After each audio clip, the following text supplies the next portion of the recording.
Second question, this was a surprise for me.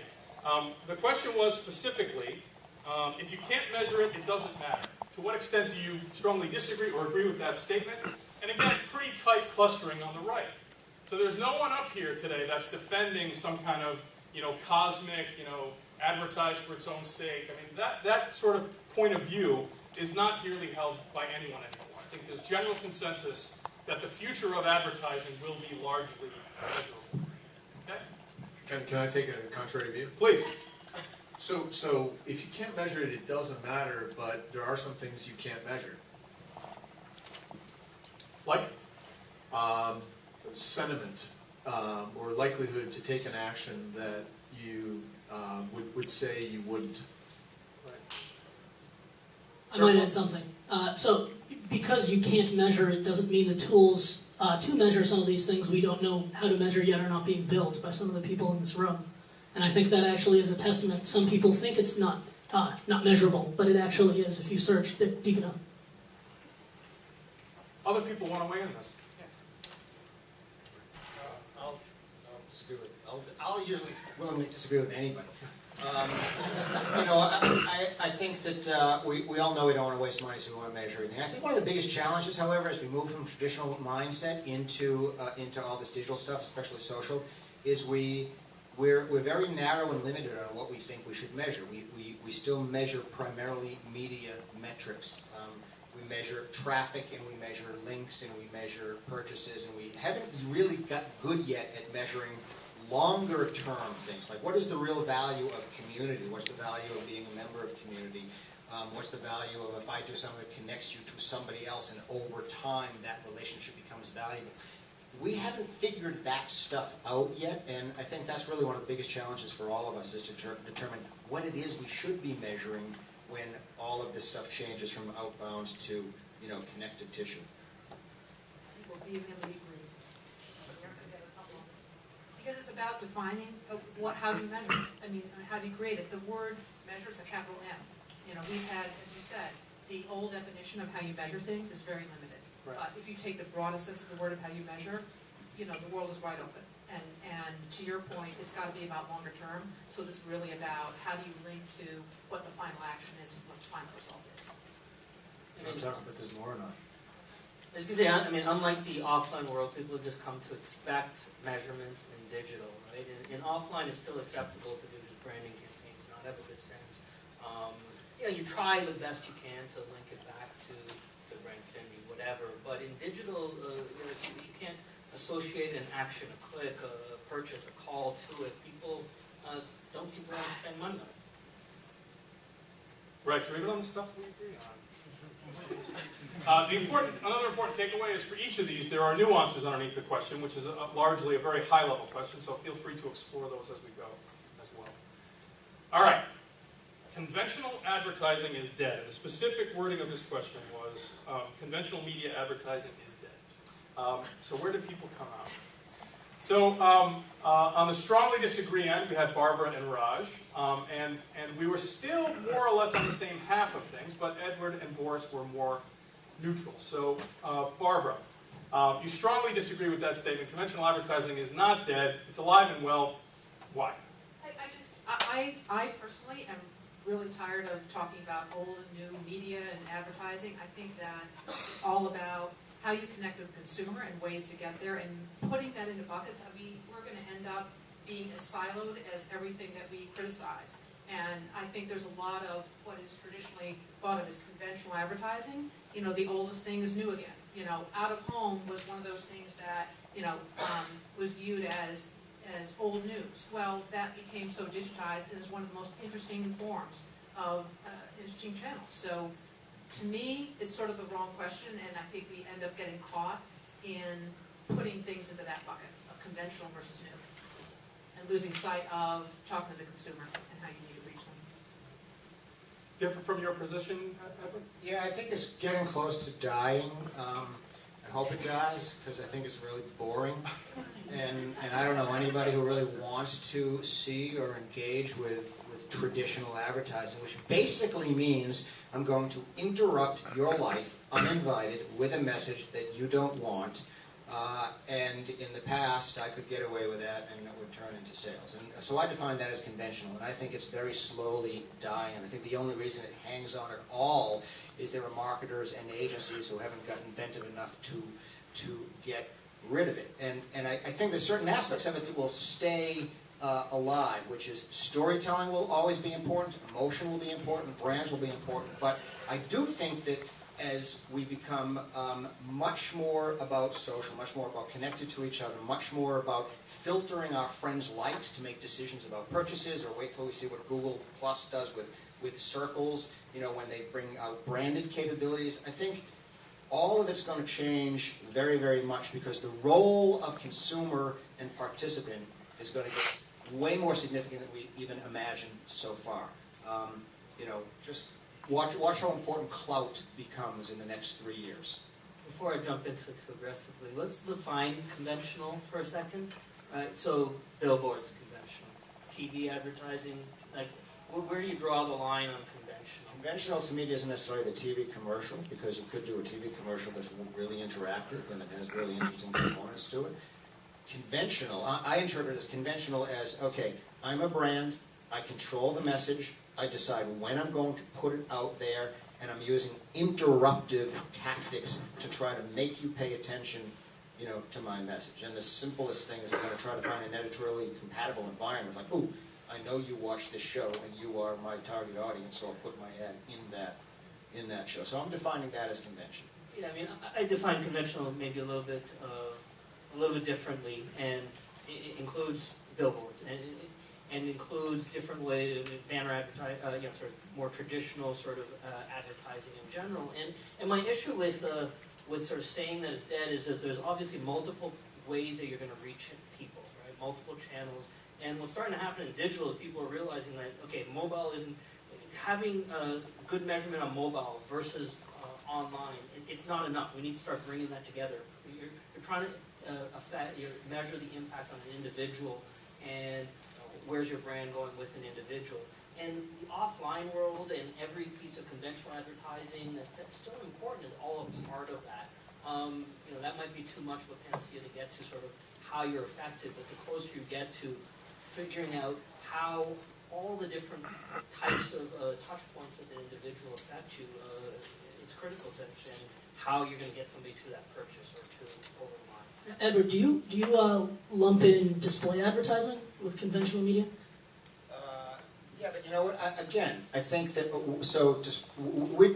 we're working on an ad right now for a client, which is it's a digital company that does all of its commerce online, and we know that their target market reads print, so we're going to put an ad in print. But we're not going to put an ad in print that says, "Hey, look how nice this is, and you should buy it." Putting an ad in print that basically allows you to interact with it with an iPhone, a smartphone, that you can lay down on the ad, move a bunch of stuff around, move things from the print ad into the iPhone screen, make it totally interactive, and then connect you to a website, let you actually make a purchase, and then share the content with friends. Now I look at that and I say, okay, the conventional ad would be, here's a print ad, here's a message, here's a sales pitch, buy my product, hopefully you're going to close a magazine, go online, do what you tend to do. Non-conventional advertising takes into consideration that there's much more of an invitation, it's much more participatory, there's a way in which you not only can interact, but you can share. It invites feedback from you that defines the experience. So again, we can all apply different definitions to some of this, which is the challenge, but so it's not so much the medium, I don't know if advertising and the medium necessarily align, right? The occasionally perfect billboard for Heineken is freaking brilliant, right? And you wouldn't call that conventional in any way, shape, or form. Putting it into buckets by medium is the wrong way to do it. It's how you use it. And in that sense, you know, I agree. It's how you use it. But putting into a bucket categorically of conventional TV or some particular area instead, that's a perfect example of using print media in a way that is completely involving and interactive with the consumer. Good stuff. Let's move on. All right. The classic agency model is broken. So here again, we're all in the same half, it looks like. Raj is sort of neutral on that, having left the conventional agency world. Keith, Edward, and Boris, right, consulting, right, you're a Bain guy. Keith, Edward, and Boris strongly agree with. I don't admit to that very often. Keith, let's get you in here. Strongly agree that the agency model is broken. What are your thoughts? I think the traditional agency teams are not structured in a way to foster both deep creativity on 360 events or even designing to different devices. I also think that the way that we manage our clients and how they manage us for response on financial gain is also wrong. I think we should start looking at situations where we become part of the solution and ask clients to give us that task of saying, if you can sign up for some kind of deal with us, then we are going to be just as profitable as you are when this is as successful as we can be with your solution. So I think there's a lot of things up and down the gamut that could be fixed to make us more like startup thinking with the power behind the brands that we have to go forward with. So why isn't that actually happening? Okay, yeah, I'll jump into it. I believe, honestly, right now that the level that needs to be fixed the most is account structure. I think that's like the biggest level that needs to be fixed. I think right now you're looking at account levels where there might be. We should get rid of accounts, yes, of course. Actually, here's what I would say. I would say that we don't need to get rid of total accounts because we have some accounts at Arnold that work really well, and the accounting people who run the gigs know exactly what they're doing. What happens is there's 17 levels of account, and I don't need 17 levels of account to get my job done. As a matter of fact, that 17 levels of account just killed my idea unintentionally.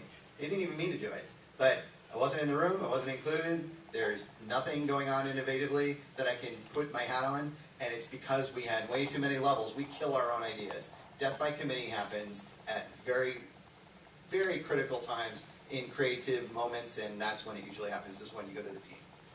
So part of the answer to your question, Mike, is the classic agency model has a built-in incentive to increase the labor intensity of delivery. And it does create the kind of challenges to nimbleness that Keith talked about. I do think that's part of the model. Well, we used to have a very linear process that went from assignment, research, strategy, creative, test, fix the creative a little bit, test some more, produce it by the medium. But that's when we were making messages that had to be polished and finished and perfect and beautifully designed. And I think if you look at everything that's happening digitally, we're not making as much traditional messages anymore, right? We're making apps, we're making websites, we're making experiential stuff, we're making things that go across all kinds of platforms. The teams that make them are completely different. They aren't writer, art director, rule the world and pass it down. It's now a creative technologist, a social media specialist, a mobile person, etc. And I think the trend among the most leading, forward-thinking people is to be more like software companies and startups, smaller teams, agile development, prototyping, get stuff in the market quickly, involve the consumer's reaction, not to just a layout, but to something real, and then evolve from there. All of that is so different to the muscle memory and legacy systems, not only of advertising agencies, but of our clients, that it's taking a long time with lots of pain to make those changes. Absolutely. So are the boutique agencies, you think, addressing it better or worse than the larger agencies?